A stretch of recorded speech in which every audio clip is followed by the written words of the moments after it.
कभी कभी ना इतिहास में एक बहुत छोटी सी चीज एक बहुत बड़े बदलाव की वजह बन जाती है। आज हम एक ऐसे ही कानून की कहानी समझने वाले हैं जिसने सच में एक पूरे साम्राज्य की नींव हिलाकर रखती थी।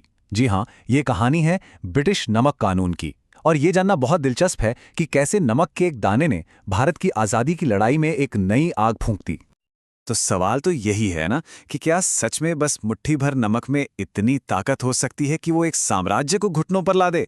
चलिए आज इस पूरी कहानी को परत दर परत खोलते हैं और इस सवाल का जवाब मिलकर ढूंढते हैं।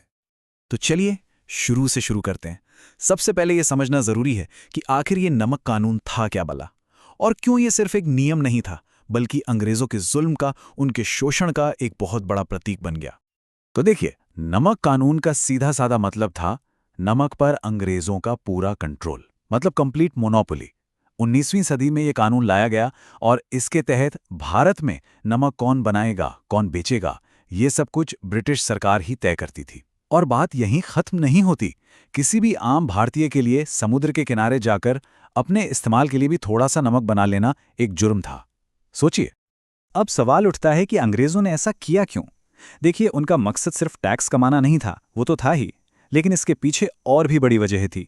पहली बात, वो भारत के जो नेचुरल रिसोर्सेज थे उन पर अपना हक जमाना चाहते थे। दूसरी, वो चाहते थे कि भारत के जो लोकल नमक बनाने वाले हैं वो बाजार से बाहर हो जाएं, ताकि उनकी अपनी फैक्ट्रियों को फायदा मिले। और सबसे बड़ी बात, वो नमक जैसी बिल्कुल बेसिक जरूरत के जरिए भारत के हर एक इंसान पर अपना कंट्रोल, अपनी ताकत दिखाना चाहते थे। ये ना एक तरह से आर्थिक शोषण को कानूनी जामा पहनाने की एक बहुत सोची समझी चाल थी। और इस कंट्रोल को लागू करने के लिए जो तरीके अपनाए गए वो भी बहुत क्रूर थे। समुद्र के किनारों पर जहां नेचुरली नमक बन जाता था, उन जगहों पर सीधा कब्जा कर लिया गया।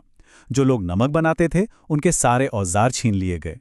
पूरे कोस्टल एरिया में पुलिस का पहरा बिठा दिया गया ताकि कोई भूल कर भी कुदरत के इस तोहफे को हाथ ना लगा सके।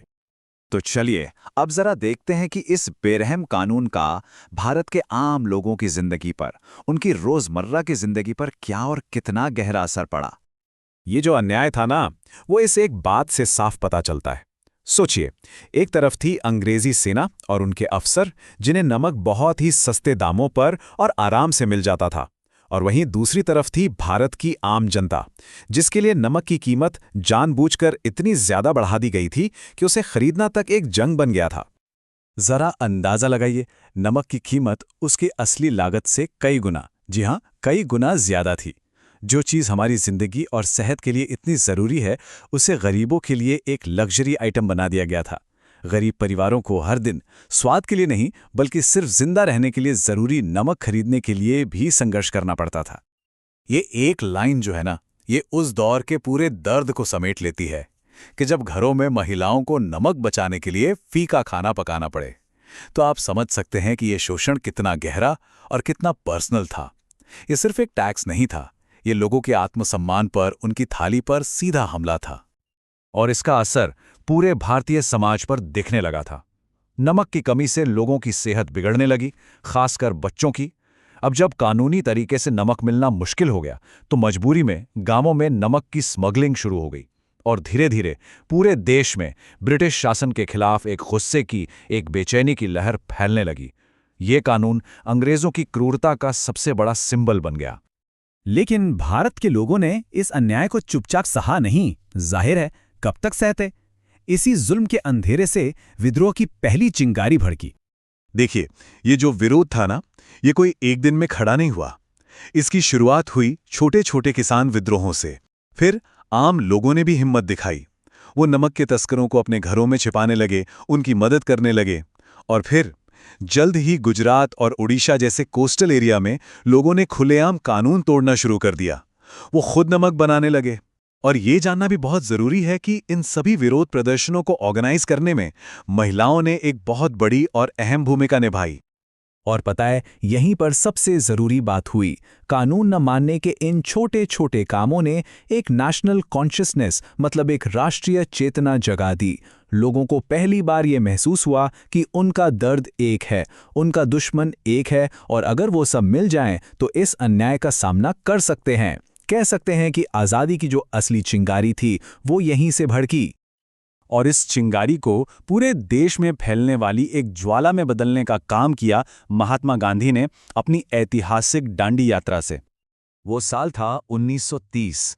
गांधी जी ने अपने साबरमती आश्रम से 240 किलोमीटर लंबी एक पैदल यात्रा शुरू की, और जैसे जैसे वो आगे बढ़ते गए, हजारों फिर लाखों लोगों का एक कारवां उनके साथ जुड़ता चला गया। वो यात्रा अब सिर्फ एक सफर नहीं रही, वो पूरे देश का एक संकल्प बन गई थी, जो दांडी गांव के समुद्र तट पर जाकर पूरी होनी थी। और वहां पहुंचकर गांधी जी ने क्या किया? उन्होंने बस नीचे झुककर अपनी मुट्ठी में थोड़ा सा प्राकृतिक नमक उठा लिया। देखने में कितना साधारण सा काम था, है ना? लेकिन इसका जो संदेश था वो असाधारण था। ये दुनिया के सबसे ताकतवर साम्राज्य के एक जालिम कानून को एक सीधी, खुली और शांतिपूर्ण चुनौती थी। अब इस शांतिपूर्ण विरोध का जवाब अंग्रेजी हुकूमत ने अपनी ताकत से, अपनी बर्बरता से दिया।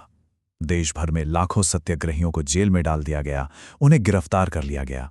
लेकिन इस जुल्म ने, इस दमन ने ब्रिटिश राज्य का जो असली क्रूर चेहरा था, उसे पूरी दुनिया के सामने लाकर रख दिया। तो फिर इस नमक सत्याग्रह ने आज़ादी की लड़ाई को आखिर बदला कैसे? इसका नतीजा सिर्फ एक कानून को चुनौती देने से कहीं ज्यादा बड़ा था। इसका असर बहुत गहरा हुआ और बहुत दूर तक गया। सबसे पहले तो इसने पूरी दुनिया को दिखा दिया कि अंग्रेज भारत में कितना अन्याय कर रहे हैं।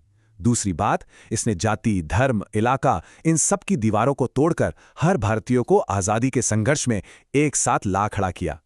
ये नॉन वायलेंट रेजिस्टेंस यानी अहिंसक प्रतिरोध का एक ऐसा प्रतीक बन गया जो आज भी मिसाल है। और हां, इसने पूरे देश में चल रहे सविनय अवज्ञा आंदोलन को एक नई जान, एक नई ऊर्जा दी। और आखिरकार जब 1947 में भारत आजाद हुआ, तो जो सबसे पहले काम किए गए उनमें से एक था इस जालिम नमक कानून को हमेशा हमेशा के लिए खत्म करना। नमक बनाने का, उसे बेचने का अधिकार वापस भारत के लोगों के हाथों में आ गया।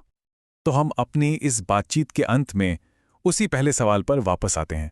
नमक जैसी एक रोजमर्रा की, एक बिल्कुल साधारण सी जरूरत के लिए इतनी बड़ी, इतनी ऐतिहासिक लड़ाई हमें आज आज़ादी के सही मतलब के बारे में क्या सिखाती है? ये एक ऐसा सवाल है जिसका जवाब सिर्फ इतिहास के पन्नों में नहीं, बल्कि शायद हम सब के आज में भी कहीं छिपा हुआ है।